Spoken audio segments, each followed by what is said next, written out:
সাবেক প্রধানমন্ত্রী শেখ হাসিনাকে ফেরত চেয়ে ভারত সরকারের কাছে পাঠানো চিঠির জবাব পেলেই পরবর্তী পদক্ষেপ নেবে বাংলাদেশ। ভারতে বসে বিভিন্ন দেশে আওয়ামী লীগের সভা সমাবেশে পলাতক সাবেক প্রধানমন্ত্রী বক্তব্য দেয়ায় দিল্লির কাছে কড়া আপত্তিও জানিয়েছে ঢাকা। ব্রিফিংয়ে পররাষ্ট্র মন্ত্রণালয়ের মুখপাত্র রফিকুল আলম এসব তথ্য জানান। এদিকে আলাদা ব্রিফিংয়ে প্রধান উপদেষ্টার প্রেস সচিব শফিকুল আলম বলেছেন, শেখ হাসিনা গত 16 বছরে দেশে চোরতন্ত্র কায়েম করেছিলেন। তাদের সহযোগিতাদের বিচার করার আশ্বাস দেন তিনি। ৫ আগস্ট গণঅভ্যুত্থানের মুখে পালিয়ে ভারতে আশ্রয় নেয়া সাবেক প্রধানমন্ত্রী শেখ হাসিনাকে দেশে ফিরিয়ে এনে আইনের মুখোমুখি করার উদ্যোগ নিয়েছে অন্তর্বর্তী সরকার। এই ধারাবাহিকতায় আন্তর্জাতিক অপরাধ ট্রাইব্যুনাল পতিত এই স্বৈরাচারের বিরুদ্ধে গণহত্যায় অভিযুক্ত করে পরোয়ানা জারি করেছে। ভারত থেকে তাকে দেশে ফেরাতে দিল্লিকে চিঠিও দিয়েছে বাংলাদেশের পররাষ্ট্র মন্ত্রণালয়। কূটনৈতিক সেই চিঠি পাওয়ার তথ্য নিশ্চিত করলেও এখনও ভারত সরকার এর জবাব দেয়নি বলে জানালেন পররাষ্ট্র মন্ত্রণালয়ের মুখপাত্র। সাপ্তাহিক মিডিয়া ব্রিফিংয়ে তিনি অন্তর্বর্তী সরকারের 4 মাসের পুরো বৈদেশিক কার্যক্রমও তুলে ধরেন। ভারতে বসে বিভিন্ন দেশে আওয়ামী লীগের সমাবেশে পলাতক প্রধানমন্ত্রী শেখ হাসিনার বক্তব্য দেওয়ার বিষয়েও দিল্লিকে আপত্তি জানানো হয়েছে বলেও জানান তিনি। কূটনৈতিক পত্রটা হস্তান্তর করা হয়েছে এবং এখন পর্যন্ত আমাদের জানা মতে সরকারি চ্যানেলে আমরা কোনো উত্তর পাইনি। এই মুহূর্তে এটা নিয়ে কোনো মন্তব্য আমরা করব না, বরঞ্চ আমরা অপেক্ষা করব ভারত সরকারের উত্তরের জন্য। সেই উত্তরের উপর ভিত্তি করে বাংলাদেশ সরকারের পরবর্তী পদক্ষেপ নির্ধারিত হবে। এদিকে রাজধানীর ফরেন সার্ভিস একাডেমিতে ব্রিফিং করেন প্রধান উপদেষ্টার প্রেস সচিব শফিকুল আলম। তিনি বলেন, শেখ হাসিনা চোরতন্ত্র কায়েম করেছিল বাংলাদেশে। তার সাথে জড়িতদের মুখোশ খুলে দেওয়ার ঘোষণাও দেন প্রেস সচিব। পতিত স্বৈরাচার শেখ হাসিনা এটাকে ইউজ করেছিলেন বাংলাদেশে ডিসেন্টিং ভয়েসগুলোকে মাজুল করার জন্য, মুখ বন্ধ করে দেওয়ার জন্য, বা দেশে একটা ভয়ের পরিবেশ, কেউ যেন তার অপিনিয়নকে ফ্রিলি এক্সপ্রেস করতে না পারেন সেইটাকে বন্ধ করার জন্য। গুম ও বিচার বহির্ভূতভাবে শত শত মানুষকে হত্যা, শাপলা চত্বরের হত্যাকাণ্ড সহ আটকে ওঠার মতো অপরাধের জন্য শেখ হাসিনার বিচার করা হবে বলেও জানান শফিকুল আলম। এটা বাংলাদেশের এক্সিস্টিং লিগ্যাল প্রসেস যতটুকু সম্ভব আমরা সেই অনুযায়ী কাজ করছি। আমরা বারবার আপনাদেরকে বলেছি যে আমরা শেখ হাসিনার এক্সট্রাডিশন চাই এবং সেই অনুযায়ী আপনি দেখেছেন কালকে আমাদের মাননীয় ফরেন অ্যাডভাইজার এই বিষয়ে বলেছে শেখ হাসিনা বিচারের সম্মুখীন হবে। তার বিষয়ে আপনারা দেখেছেন, তার আমরা দেখেছি যে তার ক্রাইমগুলো ভয়াবহ, মানে গত 15 বছরে যেই ধরনের ক্রাইমগুলো হয়েছে বাংলাদেশে, এটা তো চিন্তা করা যায় না। এবং পুরো পৃথিবী এখন হঠাৎ করে ঘুমের থেকে উঠে দেখছে যে তার ক্রাইমটা কি ছিল। তিনি বলেন, দেশের আইন শৃঙ্খলা অবনতি নিয়ে যে প্রচারণা চালানো হচ্ছে তা সঠিক নয়। এছাড়া উপদেষ্টা পরিষদে জনপ্রশাসন মন্ত্রণালয়ের বিভিন্ন পদোন্নতি, গণভবনকে জাদুঘর করা, সাইবার সুরক্ষা অধ্যাদেশের খসড়া চূড়ান্ত হয়েছে বলেও জানান প্রধান উপদেষ্টার প্রেস সচিব শফিকুল আলম। Thank you. সাবেক প্রধানমন্ত্রী শেখ হাসিনার বিরুদ্ধে নব থিয়েটার দুর্নীতি মামলা আবারও তদন্ত করবে দুর্নীতি দমন কমিশন। সিদ্ধান্ত হয়েছে পদ্মা সেতু দুর্নীতি ষড়যন্ত্র মামলা পুনরায় তদন্তের। কমিশনের আশঙ্কা, প্রভাব খাটিয়ে এসব মামলা থেকে অব্যাহতি নিতে পারেন আসামিরা। এছাড়া শেখ হাসিনা ও তার পরিবারের দেশ বিদেশে ব্যাংক লেনদেনের নথি তলব করে বাংলাদেশ ব্যাংকে চিঠি দিয়েছে দুদক। 1996 সালে রাজধানীর বিজয় সরণিতে নভ থিয়েটার নির্মাণের উদ্যোগ নেয় আওয়ামী লীগ সরকার। খরচ ধরা হয় 120 কোটি টাকা। 2000 সালে এর ভিত্তিপ্রস্তর স্থাপন করেন তখনকার প্রধানমন্ত্রী শেখ হাসিনা। তবে এটি নির্মাণে ব্যাপক দুর্নীতির অভিযোগ ওঠে। বিএনপি সরকার ক্ষমতায় এসে দুর্নীতির অনুসন্ধান শুরু করে। প্রকল্পে 4 কোটি টাকা অনিয়মের তথ্যে 2002 সালে শেখ হাসিনাকে প্রধান আসামি করে 6 মন্ত্রী ও প্রকল্প সংশ্লিষ্টদের বিরুদ্ধে 3টি মামলা করে দুর্নীতি দমন ব্যুরো। 2005 সালে এসব মামলার অভিযোগপত্র দাখিলের নির্দেশ দেয় বিচারপতি সুলতান হোসেন খানের কমিশন। পরে ওই আদেশ চ্যালেঞ্জ করে হাইকোর্টে রিট করেন আসামিরা। 2010 সালে বিচারপতি শামসুদ্দিন চৌধুরী মানিকের বেঞ্চ অভিযোগপত্র দাখিলের আদেশকে অবৈধ ও মামলাকে উদ্দেশ্যমূলক বলে রায় দেয়। 2015 সালে নভ থিয়েটার মামলা থেকে শেখ হাসিনা সহ সব আসামিকে অব্যাহতি দেয় দুদক। এখন ওই মামলাটি আবারও তদন্তের সিদ্ধান্ত নিয়েছে কমিশন। এছাড়াও বহুল আলোচিত পদ্মা সেতুর দুর্নীতির ষড়যন্ত্র মামলাটিও পুনরায় তদন্তের সিদ্ধান্ত নিয়েছে দুদক, যেটি দায়ের করা হয়েছিল 2012 সালে। দুর্নীতি হয়নি দাবি করে 2014 সালে মামলাটি নিষ্পত্তি করে দেয় কমিশন। চেয়ারম্যান সাহেব যেটা ইনস্ট্রাকশন দিয়েছে, আমরা নথিগুলো খুঁজতেছি, অনেক পুরোনো মামলা তো, কিভাবে কোর্ট অর্ডারে ক্লোজ করছে, কিভাবে তার ফাইন্ডিংস দিতে, তারপরে মেরিট গুলো দেখতে হবে, তারপরে হলো কমিশন ডিসিশন নিবে আর কি তোর উপরে। তো তবে নীতিগত সিদ্ধান্ত হয়েছে আর কি এরকম। শেখ হাসিনার বিরুদ্ধে অর্থ পাচারের অনুসন্ধানও জোরদার করছে দুদক। তাঁর এবং পরিবারের দেশ বিদেশে ব্যাংক লেনদেনের তথ্য চেয়ে বাংলাদেশ ব্যাংকের ফিনান্সিয়াল ইন্টেলিজেন্স ইউনিট BFIU-তে চিঠি দিয়েছে সংস্থাটি। এটা অনুসন্ধান কমিটি গঠন করা হয়েছে এবং অনুসন্ধান দলের সদস্যরা দালিলিক প্রমাণাদি সংগ্রহের জন্য বিভিন্ন দপ্তরে পত্র লিখছেন। তথ্যাদি পাওয়ার পরে এগুলি পর্যালোচনা করবেন তারা এবং এটার সাথে অভিযোগ প্রমাণের সহায়ক এবং অভিযোগ সংশ্লিষ্ট যারা থাকবেন তাদেরকে এই বিষয়ে জিজ্ঞাসাবাদ করা হবে। দুদক আইনে সর্বোচ্চ 2 মাসের মধ্যে অনুসন্ধান শেষ করতে হবে দায়িত্বপ্রাপ্ত কর্মকর্তাদের। জুলাই আগস্টের আন্দোলনে আশুলিয়ায় 6 শিক্ষার্থীর মরদেহ পুড়িয়ে ফেলার মামলায় ঢাকা 19 আসনের সাবেক সংসদ সদস্য সাইফুল ইসলাম সহ 4 পুলিশ কর্মকর্তার বিরুদ্ধে গ্রেফতারি পরোয়ানা জারি করেছে আন্তর্জাতিক অপরাধ ট্রাইব্যুনাল। বিচারপতি গোলাম মর্তুজা মজুমদারের নেতৃত্বে 3 সদস্যের ট্রাইব্যুনাল এই আদেশ দেন। পরে চিফ প্রসিকিউটর বলেন, 5 আগস্ট 6 শিক্ষার্থীকে গুলি করে হত্যার পর পরিকল্পিতভাবে লাশ পুড়িয়ে ফেলা হয়েছে। সে সময় স্থানীয় সংসদ সদস্য সাইফুল ইসলামের সম্পৃক্ততা পাওয়ায় তার বিরুদ্ধে গ্রেফতারি পরোয়ানা চাওয়া হয়। এছাড়া পরিচয় গোপন রেখে আরও 4 পুলিশ কর্মকর্তার বিরুদ্ধেও গ্রেফতারি পরোয়ানা জারি করা হয়েছে। সাবেক প্রধানমন্ত্রী শেখ হাসিনাকে ফিরিয়ে আনা গেলে বিচার কাজ আরও সহজ হবে বলে জানান চিফ প্রসিকিউটর। এটার কমান্ড রেসপন্সিবিলিটির কারণে উপরের দিকে শেখ হাসিনা সহ স্বরাষ্ট্রমন্ত্রী সহ অন্যরাও আসামি হয়েছেন, তাদের বিরুদ্ধে গ্রেপ্তারি পরোয়ানা জারি হয়েছে। স্পেসিফিক্যালি এই 6 জনকে হত্যা করে লাশ পোড়ানো একটা নৃশংসতম ঘটনা, সেই জন্য এইটাকে আমরা আলাদাভাবে তদন্ত করেছি এবং এইটার সাথে রিলেটেড যে কয়েকজনকে পাওয়া গিয়েছে তাদের বিরুদ্ধে আমরা গ্রেপ্তারি পরোয়ানা চেয়েছি। কিন্তু এর সাথে আরও যারা ইনভলভ আছে, যাদের বিরুদ্ধে তদন্তে আমরা কনক্রিট এভিডেন্স পাবো, তখন তাদের বিরুদ্ধেও কিন্তু আমরা গ্রেপ্তারি পরোয়ানা চাইব। Double million offer, Walton fridge কিনে পেতে পারেন 20 লক্ষ টাকা, রয়েছে কোটি কোটি টাকার নিশ্চিত উপহার। জুলাই গণহত্যার সাথে জড়িত সন্ত্রাসী দুর্নীতিবাজদের বিএনপিতে কোনো জায়গা হবে না বলে হুঁশিয়ারি দিয়েছেন দলের মহাসচিব মির্জা ফখরুল ইসলাম আলমগীর। ঠাকুরগাঁওয়ে দরিদ্রদের মাঝে শীত বস্ত্র বিতরণ করতে গিয়ে তিনি কথা বলেন। এই সময় দ্রুত জাতীয় নির্বাচনের দাবি জানিয়ে মির্জা ফখরুল বলেন, জনগণের নির্বাচিত প্রতিনিধিরাই দেশ চালাবে। এদিকে প্রায় 17 বছর পর কাশিমপুর কারাগার থেকে মুক্তি পেয়েছেন বিএনপির ভাইস চেয়ারম্যান ও সাবেক উপমন্ত্রী আব্দুস সালাম পিন্টু। তীব্র শীতে কাঁপছে গোটা উত্তরাঞ্চল। দরিদ্র শীতার্থ মানুষের পাশে দাঁড়াতে নিজ জেলার ঠাকুরগাঁয়ে আসেন বিএনপি মহাসচিব মির্জা ফখরুল ইসলাম আলমগীর। নিজস্ব অর্থায়নে পৌর শহরের 2000-এরও বেশি অসহায় মানুষের হাতে কম্বল তুলে দেন বিএনপি মহাসচিব।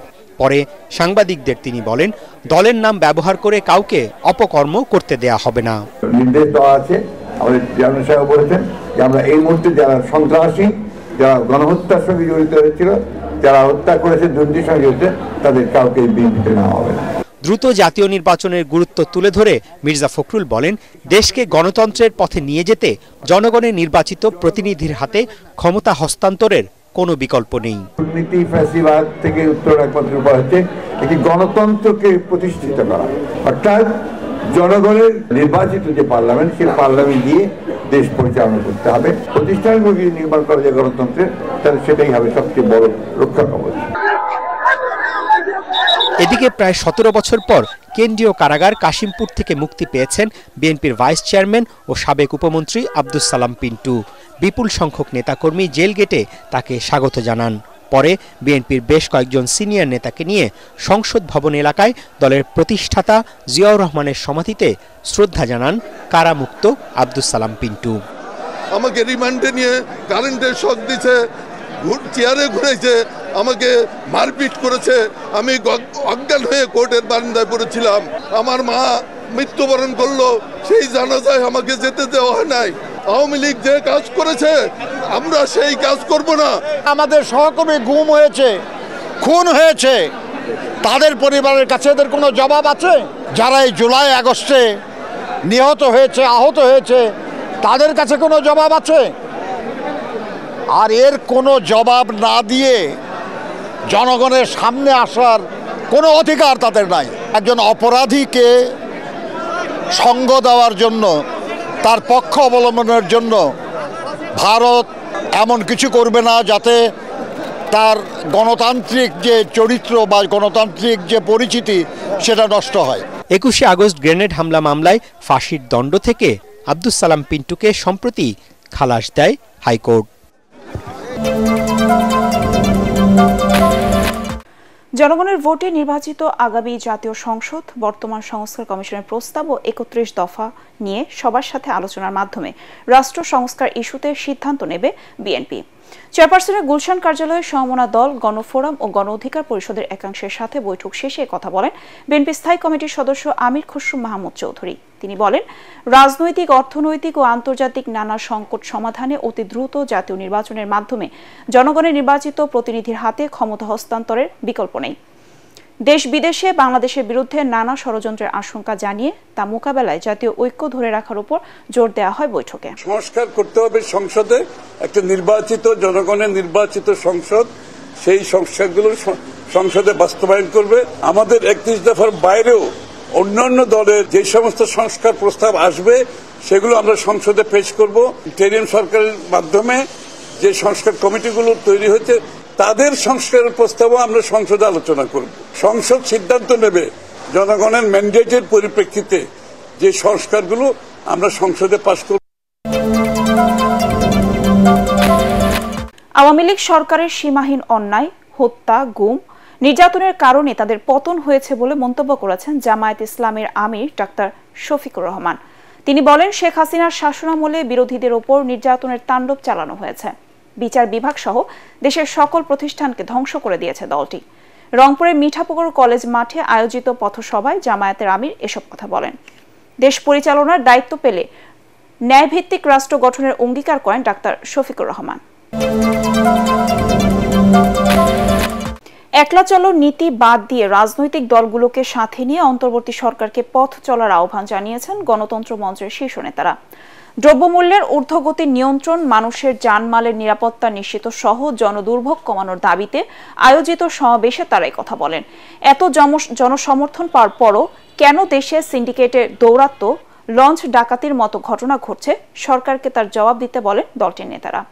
এই সময় উপস্থিত ছিলেন নাগরিক ঐক্যের সভাপতি মাহমুদুর রহমান মান্না, বিপ্লবী ওয়ার্কার্স পার্টির সাধারণ সম্পাদক সাইফুল হক, ভাসানী অনুসারী পরিষদের আহ্বায়ক শেখ রফিকুল ইসলাম বাবলু সহ আরো অনেকে।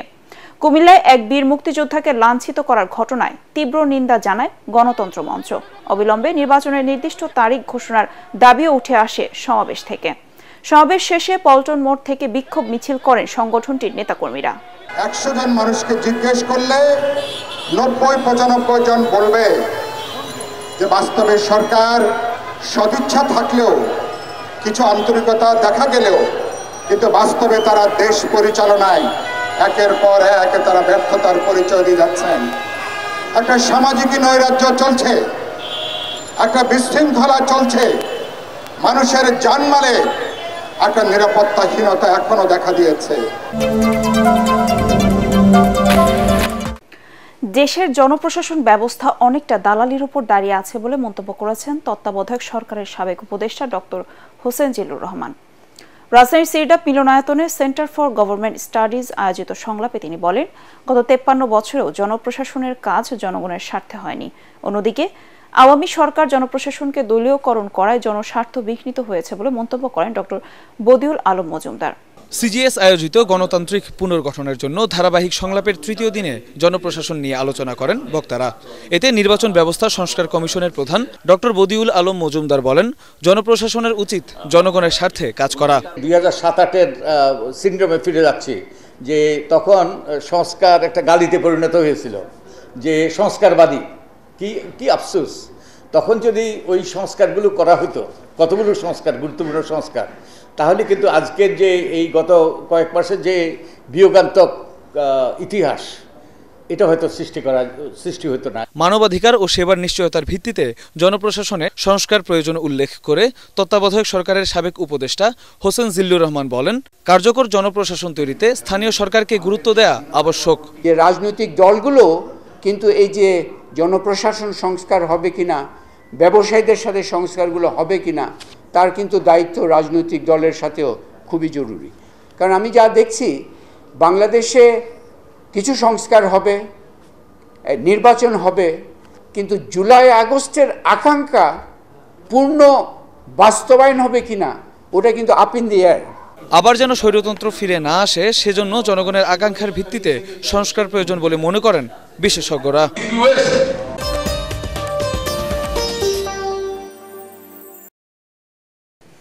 বাংলাদেশের যে কোনো উন্নয়ন প্রকল্পের খরচ আশেপাশের দেশের তুলনায় অনেক বেশি বলে জানিয়েছেন রেলপথ মন্ত্রণালয়ের উপদেষ্টা ফাউজুল কবির খান। অপব্যয় রেলের বর্তমান দুরবস্থার বড় কারণ বলেও জানান তিনি। সকালে ঢাকা থেকে সরাসরি খুলনা ও বেনাপোলে নতুন 2 জোড়া ট্রেনের উদ্বোধনী অনুষ্ঠানে উপদেষ্টা এসব কথা বলেন। এর ফলে পদ্মা সেতু দিয়ে খুলনা, যশোর, বেনাপোল হয়ে মাত্র 4.25 ঘন্টায় ঢাকার কমলাপুরে যাতায়াত করতে পারবেন যাত্রীরা। দীর্ঘ প্রতীক্ষার পর মঙ্গলবার পদ্মা সেতুর ওপর দিয়ে ঢাকা থেকে খুলনা ও বেনাপোলে সরাসরি চালু হলো যাত্রীবাহী ট্রেন। রাজধানীর কমলাপুর রেলওয়ে স্টেশন থেকে খুলনা ঢাকা খুলনা রুটে জাহানাবাদ এক্সপ্রেস এবং বেনাপোল ঢাকা বেনাপোল রুটে রূপসী বাংলা এক্সপ্রেস ট্রেন দুটির উদ্বোধন করেন উপদেষ্টা মোহাম্মদ ফাউজুল কবির খান। রেল কর্তৃপক্ষ বলছেন, পদ্মা সেতু হয়ে ট্রেনে যাতায়াতে খুলনা ঢাকার দূরত্ব 212 কিলোমিটার কমেছে, আর ঢাকা থেকে খুলনা বা বেনাপোলে যাওয়া যাবে মাত্র 4.25 ঘন্টায়, যেখানে আগে খুলনা থেকে ঢাকা যেতে সময় লাগতো 9.5 ঘন্টা। নতুন এই মাইল ফলকের জন্য খুশি এসব অঞ্চলের যাত্রীরা।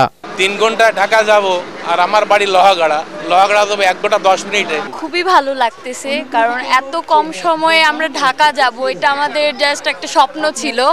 সময় বেঁচে যাচ্ছে, এজন্য আমরা খুবই আনন্দিত।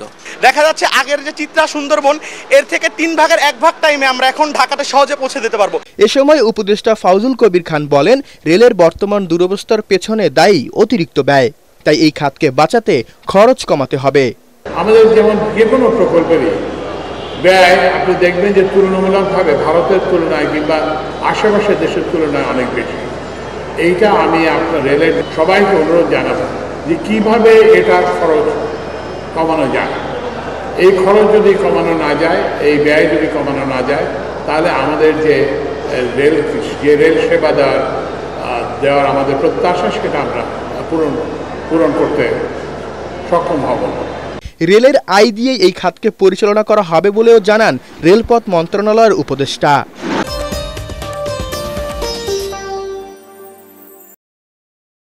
নিরাপত্তা হুমকি সহ যে কোনো ঝুঁকি মোকাবেলা করতে সক্ষম হযরত শাহজালাল আন্তর্জাতিক বিমানবন্দর। বিমানবন্দরে বিভিন্ন বাহিনী ও সংস্থার যৌথ নিরাপত্তা মহড়া শেষে কথা জানান বেসরকারি বিমান চলাচল কর্তৃপক্ষ বা বেবিচক চেয়ারম্যান। দ্রুততম সময়ের মধ্যে নিরাপত্তা ঝুঁকি মোকাবেলার সক্ষমতা বৈশ্বিক পরিমণ্ডলে তুলে ধরার আশাবাদ জানান তিনি। প্রথম দেখায় হযরত শাহজালাল আন্তর্জাতিক বিমানবন্দরে বিভিন্ন বাহিনীর এমন কার্যক্রম দেখে অবাক লাগলেও এটি আসলে কোনো হুমকি বা দুর্ঘটনা রোধে যৌথ মহড়া। যেখানে একটি বিমানে বোমার মতো বস্তু আছে এমন তথ্য কন্ট্রোল রুমে জানানো হলে সেখান থেকে বিমান ও তার যাত্রীদের সুরক্ষার প্রতিটি ধাপ তুলে ধরা হয়। আন্তর্জাতিক বেসামরিক বিমান চলাচল কর্তৃপক্ষ আইকার নিয়ম অনুযায়ী প্রতি 2 বছর পর পর সকল আন্তর্জাতিক বিমানবন্দরে অনুষ্ঠিত হয় এই নিরাপত্তা মহড়া। এতে অংশ নেন বিভিন্ন বাহিনীর প্রায় 200 প্রশিক্ষিত সদস্য। এই মহড়া থেকে ফিডব্যাক নিয়ে আরো উন্নতি করার চেষ্টা করব আমরা। এটি আমাদের ব্যক্তিগত নয়, বরং সমষ্টিগত দায়িত্বশীলতার মানকে আরো সুসংহত করবে। প্রশিক্ষণ ও নিয়মিত মহড়ার মাধ্যমে বিমানবন্দরের ঝুঁকি চিহ্নিত ও আন্তর্জাতিক মানের সেবা নিশ্চিতের কথা জানান বেবিচক চেয়ারম্যান। ব্যক্তিগত স্বার্থ, গোষ্ঠীর স্বার্থ বা কোনো পার্টিকুলার সংস্থার স্বার্থ থেকে আমার দেশের স্বার্থ, আমার জনগণের স্বার্থ এবং আমার যাত্রীর সন্তুষ্টিতে আমাদের সর্বোচ্চ অধিকার দিতে হবে এবং নিরাপত্তার ব্যাপারটা আমাদের দেখতে হবে। এটা মাথায় রেখে ছোটোখাটো ক্ষুদ্রতা পরিত্যাগ করে একসাথে মিলেমিশে এই বাংলাদেশকে এগিয়ে নিয়ে যেতে হবে। মহড়ায় বিমান বাহিনী প্রধান, বেবিচক, বেসরকারি বিমান পরিবহন ও পর্যটন সহ বিভিন্ন বাহিনীর ঊর্ধ্বতন কর্মকর্তারা উপস্থিত ছিলেন। আন্তর্জাতিক বেসামরিক বিমান চলাচল আইন অনুযায়ী প্রতি 2 বছর পর পর অনুষ্ঠিত হয় এয়ারপোর্ট সিকিউরিটি এক্সারসাইজ। তারই ধারাবাহিকতায় আজ হযরত শাহজালাল আন্তর্জাতিক বিমানবন্দরে অনুষ্ঠিত হলো এ মহড়া। যে কোনো ধরনের ঝুঁকি মোকাবেলায় হযরত শাহজালাল আন্তর্জাতিক বিমানবন্দরের আজ এই মহড়া বৈশ্বিক পরিমণ্ডলে বাংলাদেশকে নিয়ে যাবে নতুন উচ্চতায়।